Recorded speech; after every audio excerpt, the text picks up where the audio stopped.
I used to think that preparing for the worst would make it hurt less when things didn't go my way. That if I didn't let myself get too excited or get my hopes up, I wouldn't be as disappointed.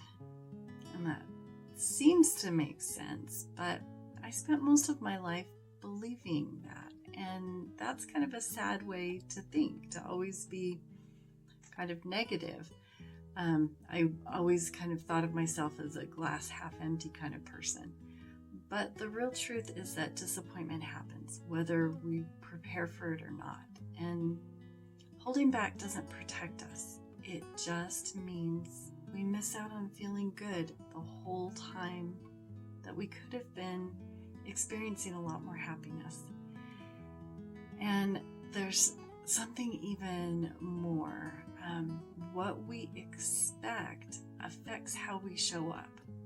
When we assume that things won't work out, we tend to hesitate and play small and maybe don't put in our full effort. But when we allow ourselves to hope for the best, we act with more confidence and creativity and energy and all the things that actually could help us and push us to do the things to actually get what we want. So, which way of thinking supports the outcome that you want and how you want to feel along the way?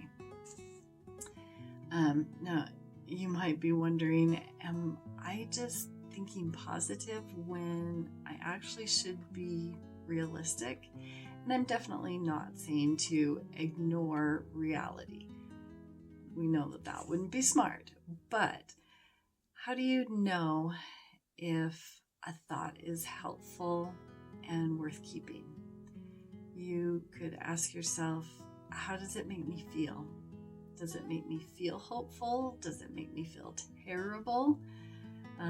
Does it lead me to act in better ways? All those things will give you an indication of whether or not it's really a helpful thought, or maybe you should think about if you could choose something different. What else could be true?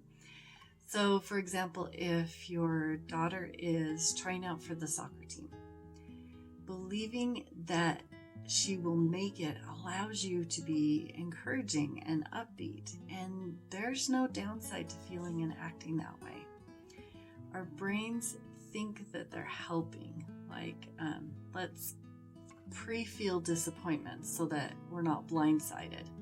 But really that just means that we're choosing to feel bad twice before we even know how things will turn out. And in the process, we might even create that very outcome that we were afraid of. So if instead of trying to manage how much hope is the safe amount, we just decide, I'm going to enjoy this now because it feels good. And if I need to process disappointment later, I trust myself to handle it. I don't need to brace myself for the worst case scenario. Just need to be present, knowing that I'm capable of whatever emotions come my way. So if you're wondering, should I get my hopes up?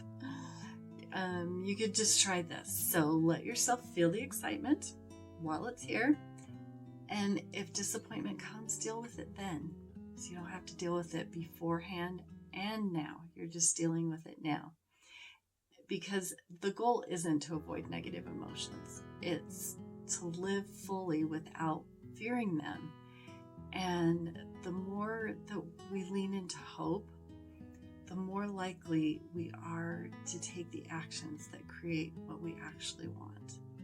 So what do you think? Have you ever been held back from your excitement to avoid disappointment? And how did it turn out? I would love to hear your thoughts, so drop a comment for me below.